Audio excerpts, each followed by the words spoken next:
Hi, ഞാൻ Adeeb. iQOO ഇപ്പോൾ latest ആയിട്ട് iQOO Z3 5G എന്നുള്ളൊരു ഫോണ് ഇന്ത്യയിൽ കൊണ്ടുവന്നിട്ടുണ്ട്. ആ ഫോണിൻ്റെ അൺബോക്സിങ് ആൻഡ് റിവ്യൂ ആണ് നമ്മൾ ഇന്നത്തെ ഈ വീഡിയോയിൽ ചെയ്യാൻ പോകുന്നത്. ആദ്യം തന്നെ നമുക്ക് ഈ ഫോണിൻ്റെ പ്രൈസിങ്ങിനെ കുറിച്ച് നോക്കാം. ഈ ഫോണിൻ്റെ 6GB 128GB വേരിയൻറ്റിന് 19,990 രൂപയും 8GB 128GB വേരിയൻറ്റിന് 20,990 രൂപയും 8GB 256GB വേരിയൻറ്റിന് 22,990 രൂപയുമാണ് വരുന്നത്. ഈ ബോക്സ് നോക്കുകയാണെങ്കിൽ ബോക്സിൻ്റെ മുകളിലായിട്ട് തന്നെ iQOOയുടെ ബ്രാൻഡിങ് ആണ് കൊടുത്തിട്ടുള്ളത്. സാധാരണയായിട്ട് എല്ലാ ഫോൺസിൻ്റെ ബോക്സിൽ നോക്കുകയാണെങ്കിൽ ആ ഫോണിൻ്റെ നെയിമാണ് മെൻഷൻ ചെയ്തിട്ടുണ്ടാവുക.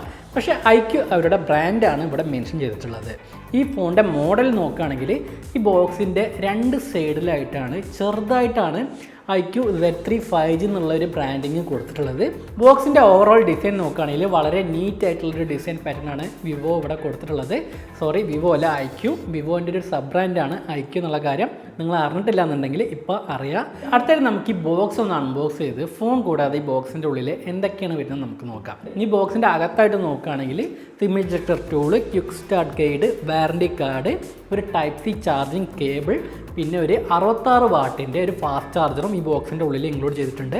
ഈ ചാർജറിൻ്റെ മേലെ വിവോയുടെ ബ്രാൻഡിങ് ആണ് കൊടുത്തിട്ടുള്ളത്. പിന്നെ ഈ ഫോൺ 55 വാട്ടിൻ്റെ ഫാസ്റ്റ് ചാർജിങ് മാത്രമാണ് സപ്പോർട്ട് ചെയ്യുന്നത്. പിന്നെ നോക്കുകയാണെങ്കിൽ ഒരു ഫോൺ കേസ് ഇതിൻ്റെ കൂടെ ഇൻക്ലൂഡ് ചെയ്തിട്ടുണ്ട്. ഫോൺ കേസിനെ കുറിച്ച് കൂടുതലായിട്ട് പറയാനില്ല, കാരണം എല്ലാ ഫോൺസിലും കണ്ടുവരുന്ന പോലത്തെ ഒരു ട്രാൻസ്പെറൻറ്റ് ഫോൺ കേസാണ് ഇതിൽ കൊടുത്തിട്ടുള്ളത്. ഈ ഫോൺ ടോട്ടലായിട്ട് 2 കളർ വേരിയൻ്റാണ് വരുന്നത്. ഒന്ന് ഏസ് ബ്ലാക്ക് വേരിയൻറ്റ്, അതാണ് നമ്മുടെ കയ്യിലുള്ളത്. പിന്നെ നോക്കുകയാണെങ്കിൽ സൈബർ ബ്ലൂ എന്നുള്ളൊരു കളർ വേരിയൻറ്റിലും കൂടി ഈ ഫോൺ വരുന്നുണ്ട്. ഈ ഫോണിൻ്റെ ഡിസൈനെ കുറിച്ച് പറയുന്നുണ്ടെങ്കിൽ ഈ ഫോണിൻ്റെ ബാക്ക് സൈഡിലായിട്ട് ഒരു ട്രിപ്പിൾ ക്യാമറ സെറ്റപ്പാണ് കൊടുത്തിട്ടുള്ളത്. ഒരു 64 മെഗാ പിക്സലിൻ്റെ പ്രൈമറി ക്യാമറയാണ് ഈ ഫോണിൽ വരുന്നത്. ഇത് നോക്കുകയാണെങ്കിൽ സാംസങ്ങിൻ്റെ ISOCELL GW3 സെൻസറാണ് ഇതിൽ ഉപയോഗിച്ചിട്ടുള്ളത്. f1.8 ആണ് ഇതിൻ്റെ അപ്പച്ചർ വരുന്നത്. ഈ ഫോണിൻ്റെ പ്രൈമറി ക്യാമറ ഉപയോഗിച്ച് നമുക്ക് 4K വീഡിയോസ് 30 ഫ്രെയിം പെർ സെക്കൻഡിൽ ഷൂട്ട് ചെയ്യാനായിട്ട് സാധിക്കും. പിന്നെ നോക്കുകയാണെങ്കിൽ ഒരു 8 മെഗാ പിക്സലിൻ്റെ അൾട്രാ വൈഡ് ആംഗിൾ ലെൻസ് കൊടുത്തിട്ടുണ്ട്. f2.2 ആണ് ഇതിൻ്റെ അപ്പച്ചർ വരുന്നത്. പിന്നെ ഒരു 2 മെഗാ പിക്സലിൻ്റെ മാക്രോ ലെൻസുമാണ് ഈ ഫോണിൽ വരുന്നത്. പിന്നെ ഒരു LED ഫ്ലാഷും ഇവിടെ കൊടുത്തിട്ടുണ്ട്. ഈ ഫോണിൻ്റെ റിയർ ക്യാമറ ഉപയോഗിച്ചെടുത്ത കുറച്ച് ക്യാമറ സാമ്പിൾസ് ഞാൻ ഈ വീഡിയോയുടെ കൂടെ ആഡ് ചെയ്യുന്നുണ്ട്.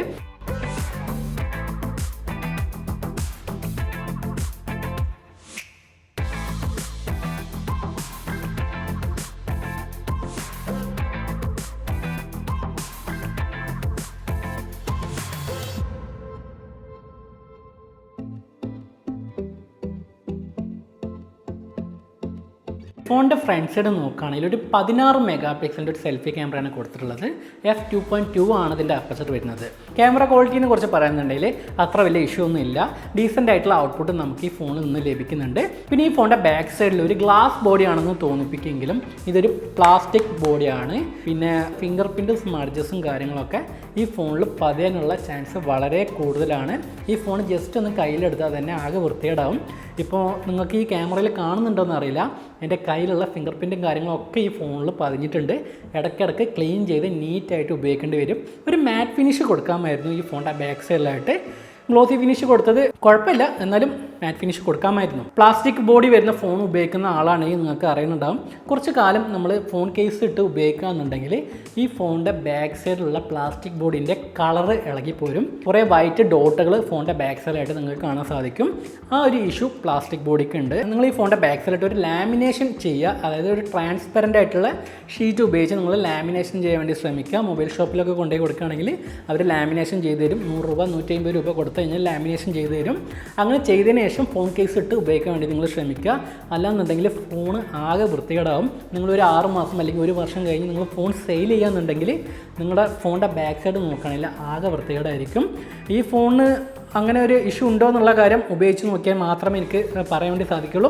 നോർമലായിട്ട് പ്ലാസ്റ്റിക് ബോഡി വരുന്ന ഫോൺസിൻ്റെ ബാക്ക് സൈഡിൽ നോക്കുകയാണെങ്കിൽ ഈ ഒരു ഇഷ്യൂ നന്നായിട്ടുണ്ടാവും. 8.5 mm ആണ് ഈ ഫോണിൻ്റെ തിക്നെസ് വരുന്നത്. 185 ഗ്രാമാണ് ഈ ഫോണിൻ്റെ വെയിറ്റ് വരുന്നത്. അത്യാവശ്യം ലൈറ്റ് വെയിറ്റ് ആയിട്ടുള്ള ഫോൺ തന്നെയാണ് ഈ iQOO Z3 5G എന്നുള്ള ഫോണ്. പിന്നെ ഈ ഫോണിൻ്റെ റൈറ്റ് സൈഡിലായിട്ടാണ് വോളിയം ബട്ടണും പവർ ബട്ടണും കൊടുത്തിട്ടുള്ളത്. പവർ ബട്ടണിൽ തന്നെയാണ് ഫിംഗർ പ്രിൻറ്റ് സെൻസറും ഇൻക്ലൂഡ് ചെയ്തിട്ടുള്ളത്. പിന്നെ ഫോണിൻ്റെ മുകൾ ഭാഗത്ത് നോക്കുകയാണെങ്കിൽ സെക്കൻഡറി നോയ്സ് ക്യാൻസലേഷൻ മൈക്ക് കൊടുത്തിട്ടുണ്ട്. പിന്നെ സിം കാർഡ് സ്ലോട്ട് വരുന്നുണ്ട്. ഈ ഫോണിൽ ഹൈബ്രിഡ് സിം കാർഡ് സ്ലോട്ടാണ് കൊടുത്തിട്ടുള്ളത്. അതായത് നമുക്ക് ഒരേ സമയത്ത് ഒരു മെമ്മറി കാർഡ്, ഒരു സിം കാർഡ് അല്ലെങ്കിൽ 2 സിം കാർഡ് മാത്രമാണ് ഉപയോഗിക്കാൻ വേണ്ടി സാധിക്കുക. പിന്നെ ഫോണിൻ്റെ ലെഫ്റ്റ് സൈഡിൽ നോക്കുകയാണെങ്കിൽ ഒന്നും തന്നെ കൊടുത്തിട്ടില്ല. ഫോണിൻ്റെ താഴ്ഭാഗത്ത് നോക്കുകയാണെങ്കിൽ 3.5mm ഹെഡ്ഫോൺ ജാക്ക് കൊടുത്തിട്ടുണ്ട്. അതിവിടെ ഒരു നല്ല കാര്യം തന്നെയാണ്. കാരണം ഇപ്പോൾ വരുന്ന അധിക ഫോൺസിലും ഹെഡ്ഫോൺ ജാക്ക് ഉണ്ടാവാറില്ല. പിന്നെ ഒരു primary microphone, Type-C charging port, speaker എന്നിവ കൊടുത്തിട്ടുണ്ട്. ഈ ഫോണിൽ സ്റ്റീരിയോ സ്പീക്കർ സപ്പോർട്ടില്ല, മോണോ സ്പീക്കറാണ് വരുന്നത്. സ്പീക്കറിൻ്റെ ഔട്ട്പുട്ട് നോക്കുകയാണെങ്കിൽ നല്ല ക്വാളിറ്റിയുള്ള ഔട്ട്പുട്ട് തന്നെ ലഭിക്കുന്നുണ്ട്. ഇപ്പോൾ വരുന്ന 10,000 രൂപ 15,000 രൂപ പ്രൈസ് റേഞ്ചിലൊക്കെ നമുക്ക് സ്റ്റീരിയോ സ്പീക്കേഴ്സ് ലഭിക്കുന്നുണ്ട്. ഇവിടെ ഒരു സ്റ്റീരിയോ സ്പീക്കർ കൊടുക്കാമായിരുന്നു, എൻ്റെ ഒരു സജഷൻ മാത്രമാണ്. പിന്നെ ഫോണിൻ്റെ മുകൾ ഭാഗത്തായിട്ട് തന്നെ ഒരു ഇയർ പീസ് കൊടുത്തിട്ടുണ്ട്. പിന്നെ അതിൻ്റെ താഴെ നോക്കുകയാണെങ്കിൽ ഒരു ക്യാമറ നോച്ച് വരുന്നുണ്ട്. ഒരു 12,000 രൂപ മേലക്കുള്ള പ്രൈസ് റേഞ്ചിൽ നോക്കുകയാണെങ്കിൽ അധിക ബ്രാൻഡ്സും പഞ്ചോൾ ഡിസ്പ്ലേ ആണ് കൊടുക്കാറുള്ളത്. പക്ഷേ iQOO ഇവിടെ ഒരു നോച്ച് ഡിസ്പ്ലേ ആണ് കൊടുത്തിട്ടുള്ളത്. അതിവിടെ ഒരു ഇഷ്യൂ ആണോ ചോദിക്കുകയാണെങ്കിൽ അല്ല. ട്രെൻഡ് അനുസരിച്ച് നോക്കുകയാണെങ്കിൽ അതിവിടെ ഒരു ചെറിയൊരു ഡൗൺഗ്രേഡ് ആണ്. പക്ഷേ ഇതുകൊണ്ട് കാര്യമായിട്ടുള്ള ഒരു ബുദ്ധിമുട്ടും ഇല്ല. ഡിസ്പ്ലേൻ്റെ കാര്യം നോക്കുകയാണെങ്കിൽ 6.58 ഇഞ്ചിൻ്റെ full HD plus IPS LCD display ആണ് ഇതിൽ കൊടുത്തിട്ടുള്ളത്. ഒരു 90 Hz AMOLED ഡിസ്പ്ലേ എങ്കിലും കൊടുക്കാമായിരുന്നു ഇവിടെ. പക്ഷേ 120 Hz LCD ഡിസ്പ്ലേ ആണ് ഈ ഫോണിൽ കൊടുത്തിട്ടുള്ളത്. എന്നിരുന്നാലും കുഴപ്പമില്ല, അത്യാവശ്യം നല്ല ക്വാളിറ്റിയുള്ള ഡിസ്പ്ലേ തന്നെയാണ് ഈ ഫോണിൽ വരുന്നത്. യാതൊരുവിധ ഇഷ്യൂവും കാര്യങ്ങളും തന്നെ ഇല്ല. പിന്നെ ഇതിൽ HDR10+ സപ്പോർട്ടും ഈ ഡിസ്പ്ലേക്ക് നൽകിയിട്ടുണ്ട്. പിന്നെ നോക്കുകയാണെങ്കിൽ ഇതിൽ കോർണിംഗ് ഗോർലാസിൻ്റെ പ്രൊട്ടക്ഷൻ നൽകിയിട്ടില്ല. അതിന് പകരമായിട്ട് പാണ്ട ഗ്ലാസ് പ്രൊട്ടക്ഷൻ ആണ് കൊടുത്തിട്ടുള്ളത്. ഞാൻ ആദ്യമായിട്ടാണ് പാണ്ട ഗ്ലാസ് എന്നുള്ള കാര്യം കേൾക്കുന്നത്. അപ്പോൾ നിങ്ങളും ഇത് ആദ്യമായിട്ടായിരിക്കും കേൾക്കുന്നുണ്ടാവുക. iQOO ഇതുവരെയായിട്ട് ഇന്ത്യയിൽ 4 ഫോൺസാണ് കൊണ്ടുവന്നിട്ടുള്ളത്. iQOO 3, iQOO 7, iQOO 7 Legend, നാലാമതായിട്ട് iQOO Z3 5G എന്നുള്ള ഈ ഫോൺസൊക്കെ നോക്കുകയാണെങ്കിൽ ഏതൊരു കാര്യത്തിലും കോംപ്രമൈസ് ഉണ്ടെങ്കിലും പെർഫോമൻസിൻ്റെ കാര്യത്തിൽ iQOO ഒരു കോംപ്രമൈസും ചെയ്യാറില്ല. അതേപോലെ തന്നെയാണ് ഈ iQOO Z3യിലും iQOO ചെയ്തിട്ടുള്ളത്. ഡിസ്പ്ലേൻ്റെ കാര്യത്തിലും മറ്റു കാര്യത്തിലൊക്കെ കോംപ്രമൈസ് നടത്തിയിട്ടുണ്ടെങ്കിലും പെർഫോമൻസിൻ്റെ കാര്യത്തിൽ ഒരു കോംപ്രമൈസും ഇല്ല. Qualcomm Snapdragon 768G പ്രോസസ്സറാണ് ഈ ഫോണിൽ ഉപയോഗിച്ചിട്ടുള്ളത്. 768Gയിൽ വരുന്ന ഇന്ത്യയിലെ ആദ്യത്തെ ഫോണാണ് iQOO Z3 5G എന്നുള്ള ഫോൺ. ഈ ഒരു പ്രോസസ്സർ Qualcomm Snapdragon 765Gൻ്റെ ഒരു അപ്ഗ്രേഡഡ് വേർഷനാണ്. 765G പ്രോസസ്സർ വെച്ച് കമ്പയർ ചെയ്യുന്നുണ്ടെങ്കിൽ 15% ഫാസ്റ്ററാണ് 768 എന്നുള്ള ഈ പ്രോസസ്സർ. പെർഫോമൻസിൻ്റെ കാര്യത്തിലും ഗെയിമിങ്ങിൻ്റെ കാര്യത്തിലും നോക്കുകയാണെങ്കിൽ ബെസ്റ്റ് വാല്യൂ ഫോർ മണി ആയിട്ടുള്ള 5G പ്രോസസ്സറാണ് ഈ ഫോണിൽ iQOO കൊടുത്തിട്ടുള്ളത്. മറ്റു ബ്രാൻഡ്സിൽ നോക്കുകയാണെങ്കിൽ ഈ പ്രൈസ് റേഞ്ചിൽ ഇത്രയും പെർഫോമൻസ് തരുന്ന പ്രോസസ്സർ 5G പ്രോസസ്സർ വേറെ ഇല്ല എന്ന് തന്നെ പറയാം. നിങ്ങളൊരു ഗെയിമർ ആണെന്നുണ്ടെങ്കിൽ ഈ ഫോൺ കണ്ണും അടച്ചെടുക്കുക. പെർഫോമൻസ് ആണ് നിങ്ങൾ മെയിനായിട്ട് കോൺസെൻട്രേറ്റ് ചെയ്യുന്നുണ്ടെങ്കിലും നിങ്ങൾക്ക് ഈ ഫോൺ തീർച്ചയായിട്ടും ചൂസ് ചെയ്യാവുന്നതാണ്. നിങ്ങൾ ഒരിക്കലും ഈ iQOOയുടെ ഈ Z3 എന്നുള്ള ഫോണ് നിങ്ങളെ നിരാശപ്പെടുത്തില്ല. iQOO Z3 മാത്രമല്ല, iQOOയുടെ ഫോൺസ് എല്ലാം എടുത്ത് നോക്കിക്കഴിഞ്ഞാലും ഗെയിമിങ്ങിൻ്റെയും പെർഫോമൻസിൻ്റെ കാര്യത്തിൽ ഫോൺസ് കിഡിലായിരിക്കും ആ പ്രൈസ് റേഞ്ചിൽ. പിന്നെ ഈ ഫോണിൽ 5 ലെയർ ലിക്വിഡ് കൂളിംഗ് കൊടുത്തിട്ടുണ്ട്. ഈ ഫോണിലുള്ള പ്രോസസ്സർ നോക്കുകയാണെങ്കിൽ 7 നാനോമീറ്റർ ടെക്നോളജിയിൽ ബിൽഡ് ചെയ്തിരിക്കുന്ന ഒരു പ്രോസസ്സറാണ്. Adreno 620 ആണ് ഇതിൽ കൊടുത്തിരിക്കുന്ന GPU. പിന്നെ ഈ ഫോണിൽ നോക്കുകയാണെങ്കിൽ 5 ലെയർ ലിക്വിഡ് കൂളിംഗ് സിസ്റ്റം കൊടുത്തിട്ടുണ്ട്. പിന്നെ ഈ ഫോണിൽ 6GB 8GB LPDDR4X റാം ടൈപ്പാണ് ഇതിൽ കൊടുത്തിട്ടുള്ളത്. പിന്നെ ഈ ഫോണിൽ വെർച്വൽ റാം സപ്പോർട്ടും കൊടുത്തിട്ടുണ്ട്. 6GB റാം വേരിയൻറ്റിൽ നോക്കുകയാണെങ്കിൽ നമുക്ക് 1GBയുടെ വെർച്വൽ റാം കിട്ടുന്നുണ്ട്.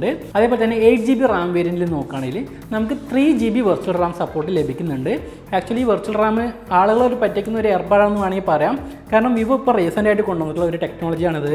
ഇപ്പോൾ വരുന്ന വിവോയുടെയും iQOOയുടെ ഫോൺസിലൊക്കെ കൂടുതലായിട്ട് നമുക്ക് ഇത് കാണാൻ വേണ്ടി സാധിക്കും. ഈ വെർച്വൽ റാം എന്താണെന്ന് ചോദിക്കുകയാണെങ്കിൽ നമ്മുടെ ഫോണിലുള്ള ഫ്ലാഷ് ഡ്രൈവിൽ നിന്ന് ഒരു 3GB സ്റ്റോറേജ് എടുത്ത് വെർച്വൽ റാം ആയിട്ട് കൺവേർട്ട് ചെയ്ത് ഈ ഫോൺ വെക്കും. നമ്മളെ ഫോണിൽ അധിക റാമിൻ്റെ ഒരു യൂസേജ് വരികയാണെന്നുണ്ടെങ്കിൽ ഈ 3GB വെർച്വൽ റാം നമുക്ക് വളരെ യൂസ്ഫുൾ ആയിരിക്കും എന്നാണ് ബ്രാൻഡ്സ് പറയുന്നത്. iQOO ഇപ്പോൾ അവകാശപ്പെടുന്നത് ഈ ഫോണിൽ 11GB റാം ഉണ്ടെന്നാണ്. 8GB നോർമൽ റാമും പിന്നെ 3GBയുടെ വെർച്വൽ റാം എന്നാണ് അവർ അവകാശപ്പെടുന്നത്. നിങ്ങൾ വെർച്വൽ റാമിൻ്റെ കണക്കൊന്നും നിങ്ങൾ ഒരിക്കലും നോക്കരുത്.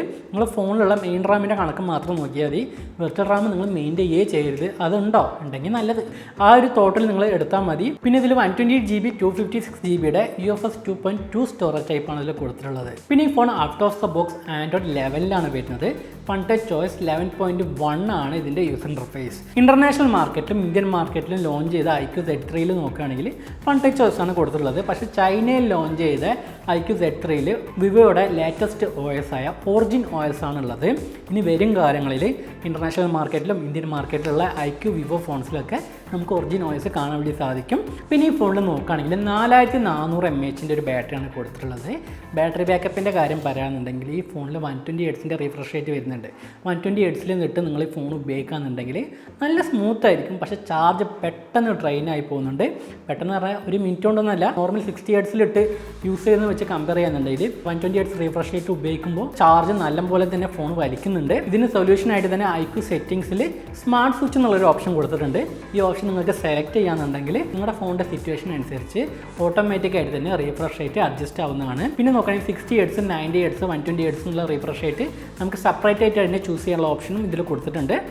എന്നോട് ചോദിക്കുകയാണെങ്കിൽ 120 Hz യൂസ് ചെയ്ത് കഴിഞ്ഞാൽ 90 Hz, 60 Hz പോകാനുള്ളൊരു സാധ്യത വളരെ കുറവാണ്. കാരണം അത്രക്കും സ്മൂത്ത് ആയിട്ടുള്ളൊരു ഡിസ്പ്ലേ ആണ് ഇതിൽ കൊടുത്തിട്ടുള്ളത്. 120 Hz നമ്മൾ ഫോൺ യൂസ് ചെയ്യുമ്പോൾ ചാർജ് പെട്ടെന്ന് തീരുമെങ്കിലും ഇത് ചാർജ് ചെയ്യാനായിട്ട് നമുക്ക് 55 വാട്ടിൻ്റെ ഫാസ്റ്റ് ചാർജിങ് സപ്പോർട്ട് കിട്ടുന്നുണ്ട്. അതുകൊണ്ട് നമുക്ക് വളരെ ഫാസ്റ്റ് ആയിട്ട് തന്നെ നമുക്ക് ഫോൺ ചാർജ് ചെയ്യാൻ വേണ്ടി സാധിക്കും. പിന്നെ ഈ ഫോണിൽ നോക്കുകയാണെങ്കിൽ N77, N78 എന്നുള്ള 2 5G ബാൻഡിൻ്റെ സപ്പോർട്ടാണ് iQOO നൽകിയിട്ടുള്ളത്. ഈ ഫോണിൽ ഡ്യുവൽ വോൾട്ടേജ് സപ്പോർട്ട് ഉണ്ട്. അത് നമുക്ക് ഒരേ സമയത്ത് 2 4G സിംസ് നമുക്ക് ഈ ഫോണിൽ ഉപയോഗിക്കാൻ വേണ്ടി സാധിക്കും. പിന്നെ നോക്കുകയാണെങ്കിൽ ബ്ലൂടൂത്ത് 5.1ൻ്റെ സപ്പോർട്ട് ഈ ഫോണിൽ നൽകിയിട്ടുണ്ട്. പിന്നെ ഈ ഫോൺ ആമസോണിൽ അവൈലബിൾ ആണ്. ഞാൻ ആമസോണിൽ നിന്നാണ് വാങ്ങിയത്. ആമസോണിൽ 1000 രൂപീസിൻ്റെ ഒരു കൂപ്പൺ കിട്ടുന്നുണ്ട്. ആ കൂപ്പൺ നിങ്ങൾക്ക് ക്ലെയിം ചെയ്യുകയാണെങ്കിൽ 1000 രൂപയുടെ ഡിസ്കൗണ്ട് നിങ്ങൾക്ക് കിട്ടുന്നതാണ്. എൻ്റെ കയ്യിലുള്ളത് 8GB 128GB വേരിയൻ്റ് ആണ്. ഇതിൻ്റെ പ്രൈസ് വരുന്നത് 20,990 രൂപയാണ്. ഞാൻ ഈ ആമസോണിൻ്റെ 1000 രൂപയുടെ കൂപ്പൺ ക്ലെയിം ചെയ്തപ്പം എനിക്ക് ഈ ഫോൺ കിട്ടിയത് 19,990 രൂപയ്ക്കാണ്. അപ്പോൾ നിങ്ങളൊന്ന് ചെക്ക് ചെയ്ത് നോക്കുക. ഇപ്പോൾ കറൻ്റ്ലി 1000 രൂപയുടെ ഡിസ്കൗണ്ട് കൂപ്പൺ ആമസോണിൽ അവൈലബിൾ ആണ്. ഞാൻ 2-3 ആളുകളെ ഫോൺ എടുത്ത് നോക്കിയിരുന്നു. അപ്പോൾ എല്ലാവർക്കും ഈ 1000 രൂപയുടെ കൂപ്പൺ അവൈലബിൾ ആണ്. അപ്പോൾ നിങ്ങൾ ചെക്ക് ചെയ്ത് നോക്കുക. നിങ്ങൾ ഈ ഫോൺ വാങ്ങാൻ ആഗ്രഹിക്കുന്നുണ്ടെങ്കിൽ എത്രയും പെട്ടെന്ന് 1000 രൂപയുടെ ആ കൂപ്പൺ ഉപയോഗപ്പെടുത്തി നിങ്ങൾ ഈ ഫോൺ വാങ്ങാൻ വേണ്ടി ശ്രമിക്കുക. ഓവറോൾ നോക്കുകയാണെങ്കിൽ പെർഫോമൻസ്, ഗെയിമിംഗ്, ഈ 2 കാര്യത്തിലും ഈ ഫോൺ അടിപൊളിയാണ്. ഈ ഫോൺ ബിൽഡ് ചെയ്തിരിക്കുന്നത് ഗെയിമേഴ്സിന് എന്തൊക്കെയാണ് ആവശ്യമുള്ളത് ആ കാര്യങ്ങളൊക്കെ ഈ ഫോണിൽ കൊടുക്കാൻ iQOO മറന്നിട്ടില്ല. 120 Hz റീഫ്രഷ് റേറ്റ് വരുന്നുണ്ട്. അത് AMOLED ഡിസ്പ്ലേ ആണെന്ന് നിർബന്ധമില്ല ഗെയിമേഴ്സിന്. 120 Hz LCD ഡിസ്പ്ലേ ആയാലും ഗെയിം നമുക്ക് പെർഫെക്റ്റ് ആയിട്ട് കളിക്കാൻ വേണ്ടി സാധിക്കും. പിന്നെ നോക്കുകയാണെങ്കിൽ ഹെഡ്ഫോൺ ജാക്ക് കൊടുത്തിട്ടുണ്ട്. ഗെയിമേഴ്സിന് വളരെ ഇമ്പോർട്ടൻ്റ് ആണ് ഹെഡ്ഫോൺ ജാക്ക്. നിങ്ങൾക്കറിയാം ബ്ലൂടൂത്തിൽ വെച്ച് കണക്ട് ചെയ്യാന്നുണ്ടെങ്കിൽ ആ സൗണ്ടിൻ്റെ ലേറ്റൻസി നന്നായിട്ട് ഫീൽ ചെയ്യും. അതുകൊണ്ട് തന്നെ ഇവിടെ ഒരു ഹെഡ്ഫോൺ ജാക്ക് കൊടുത്തിട്ടുള്ളത് വളരെ നല്ലൊരു കാര്യം തന്നെയാണ്. പിന്നെ പ്രോസസ്സറിൻ്റെ കാര്യം പറയേണ്ട, ഇന്ന് മാർക്കറ്റിൽ കിട്ടാവുന്നതിൽ വെച്ചിട്ടുള്ള ബെസ്റ്റ് ഗെയിമിംഗ് 5G പ്രോസസ്സറാണ്. പോക്കോ എന്ന ബ്രാൻഡിലും പെർഫോമൻസ് ഓറിയൻറ്റഡ് ആയിട്ടുള്ള ഗെയിമിംഗ് ഫോൺസ് ഉണ്ട്. പോക്കോ X3 ഉണ്ട്, പോക്കോ X3 Pro. ഈ 2 ഫോൺസും ബെസ്റ്റ് ഗെയിമിംഗ് ഫോൺസാണ്. 4G ആണ്. അപ്പോൾ നിങ്ങൾ അതും ചൂസ് ചെയ്യുക. നിങ്ങൾക്ക് 5G വേണമെന്നുണ്ടെങ്കിൽ ഇതൊരു അഡ്വാൻറ്റേജ് ആണ്. നിങ്ങൾക്ക് ഈ ഫോൺ എടുത്തു കഴിഞ്ഞാൽ ഫ്യൂച്ചറിലോട്ട് നിങ്ങൾക്ക് ഉപകാരപ്പെടും. നിങ്ങൾ ഫ്യൂച്ചറിൽ ഈ ഫോൺ കൊടുക്കുകയെന്നുണ്ടെങ്കിൽ 5G ഫോണിന് എന്തായാലും ഡിമാൻഡ്സ് ഉണ്ടാവും. പക്ഷേ അതിലുള്ളൊരു ഡിസഡ്വാൻറ്റേജ് എന്താണെന്ന് ചോദിക്കുകയാണെങ്കിൽ 2 ബാൻഡ്സാണ് ഇതിൽ സപ്പോർട്ടുള്ളത്. ഈ ഫോണിലെന്നല്ല, ഇന്ത്യയിൽ ലോഞ്ച് ചെയ്തിട്ടുള്ള അധിക ഫോൺസിലും 1-2 ബാൻഡ്സിൻ്റെ സപ്പോർട്ടാണ് എല്ലാ ബ്രാൻഡ്സും കൊടുക്കാറുള്ളത്. ഇന്ത്യയിലോട്ട് 5G വരുമ്പോൾ ഈ 2 ബാൻഡിലല്ല 5G വരുന്നുണ്ടെങ്കിൽ ഈ ഫോൺ യൂസ്ലെസ് ആയിരിക്കും. കമ്പനി ഇത് അപ്ഗ്രേഡ് ചെയ്ത് തരുന്നില്ല. ബാൻഡ്സ് അപ്ഗ്രേഡ് ചെയ്യാനുള്ള സാധ്യത വളരെ കുറവാണ്. 1% ഉണ്ടെന്ന് വേണമെങ്കിൽ പറയാം. അപ്ഗ്രേഡ് ചെയ്യൂല. കാരണം അവരുടെ ഫോൺ സെയിലാവണ്ടേ. ഇതിൽ 5G എടുക്കുന്നില്ല എന്നുണ്ടെങ്കിൽ നമ്മൾ ഓട്ടോമാറ്റിക്കായിട്ട് പുതിയ ഫോൺസ് വാങ്ങും. അപ്പോൾ കമ്പനിക്കാർക്ക് അതാണ് വേണ്ടത്, ബ്രാൻഡ്സ് അതാണ് ആഗ്രഹിക്കുന്നത്. അപ്പോൾ ഇത്രയുമാണ് ഇന്നത്തെ ഈ വീഡിയോ നിങ്ങൾക്ക് ഇഷ്ടമായിട്ടുണ്ടാകുമെന്ന് പ്രതീക്ഷിക്കുന്നു. അപ്പോൾ നമുക്ക് അടുത്ത വീഡിയോയിൽ കണ്ടുമുട്ടാം. ബൈ.